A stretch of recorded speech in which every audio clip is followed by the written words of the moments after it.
Assalamualaikum warahmatullahi wabarakatuh. Perkenalkan, nama saya Ruci Wisnuarjuna dengan NIM 32 dari kelas 3. Di sini saya akan mempresentasikan materi dari mata kuliah Manajemen dan Profesi Pendidikan dengan judul Profesi Kependidikan sebagai pengantar.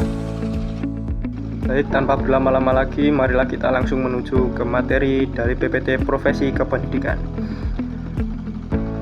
Pertama yaitu pendahuluan. Profesi kependidikan merupakan salah satu pilar utama dalam pembangunan sumber daya manusia. Melalui profesi ini, proses pendidikan tidak hanya berfokus pada transfer ilmu pengetahuan, tapi juga pembentukan karakter, sikap, dan keterampilan peserta didik. Oleh karena itu, profesi kependidikan memiliki peran strategis dalam menciptakan generasi yang berilmu, berakhlak, dan berdaya saing.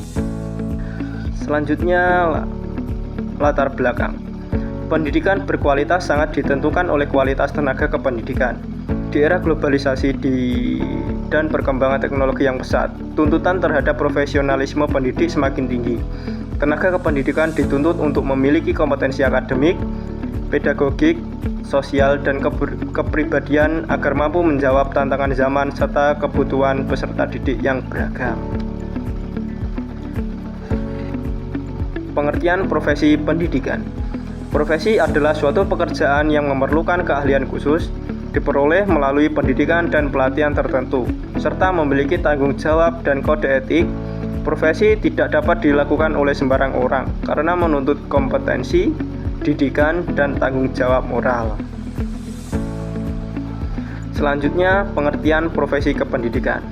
Profesi kependidikan adalah pekerjaan yang berkaitan dengan penyelenggaraan pendidikan dan pembelajaran, baik secara langsung maupun tidak langsung, yang memerlukan keahlian khusus serta tanggung jawab profesional. Profesi ini mencakup pendidik dan tenaga kependidikan yang berperan dalam mendukung keberhasilan proses pendidikan.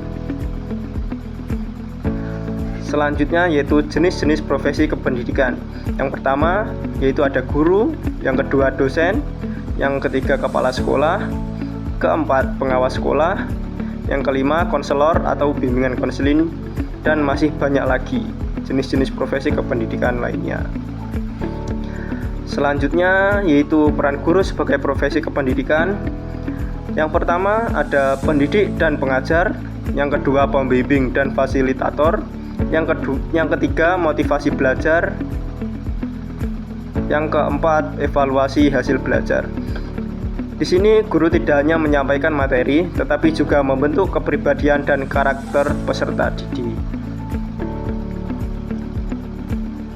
Baik, selanjutnya yaitu kompetensi profesi kependidikan.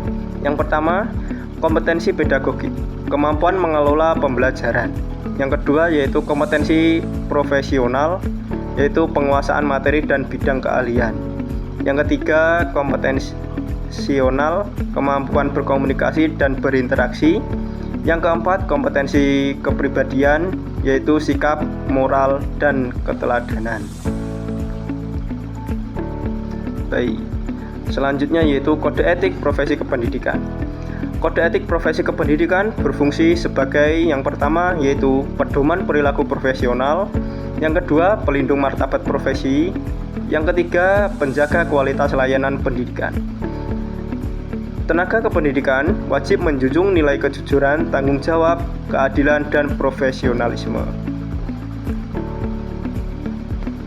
Selanjutnya yaitu hak dan kewajiban profesi kependidikan. Yang pertama yaitu hak. Nomor 1, mendapatkan penghasilan yang layak. Yang kedua, perlindungan hukum. Yang ketiga, kesempatan pengembangan profesional. Selanjutnya yaitu kewajiban. Yang pertama yaitu melaksanakan tugas pendidikan dengan penuh tanggung jawab. Yang kedua, meningkatkan kompetensi secara berkelanjutan. Yang ketiga, menjadi teladan bagi peserta didik. Baik, untuk materi selanjutnya yaitu tantangan profesi kependidikan. Beberapa tantangan yang dihadapi oleh profesi kependidikan antara lain yang pertama yaitu perkembangan teknologi digital. Yang kedua, perubahan kurikulum. Yang ketiga, karakter dan latar belakang peserta didik yang beragam. Yang keempat, yaitu tuntutan profesionalisme dan mutu pendidikan. Selanjutnya yaitu upaya pengembangan profesionalisme. Upaya yang dapat dilakukan antara lain, yang pertama, mengikuti pelatihan dan seminar pendidikan. Yang kedua, melakukan penelitian dan pengembangan pembelajaran. Yang ketiga, memanfaatkan teknologi dalam pembelajaran. Yang keempat, mengembangkan sikap reflektif dan inovatif. Baik, untuk slide selanjutnya yaitu peran profesi kependidikan di era global. Di era global, profesi kependidikan berperan dalam yang pertama yaitu mempersiapkan generasi berdaya saing global. Yang kedua, menanamkan nilai karakter dan kebangsaan. Yang ketiga, mengembangkan keterampilan abad ke-21. Yang keempat, mengintegrasikan teknologi dan pembelajaran. Baik, kita masuk ke dalam slide kesimpulan. Kesimpulan dari PPT profesi kependidikan yaitu profesi kependidikan merupakan profesi yang sangat mulia dan strategis dalam pembangunan bangsa. Keberhasilan pendidikan sangat bergantung pada kualitas dan profesionalisme tenaga kependidikan. Oleh karena itu, peningkatan kompetensi, etika, dan dedikasi dalam profesi kependidikan harus terus dilakukan guna menciptakan pendidikan yang berkualitas. Baik, mungkin cukup sekian pemaparan materi saya pada hari ini. Bila ada salah kata, mohon dimaafkan. Assalamualaikum warahmatullahi wabarakatuh.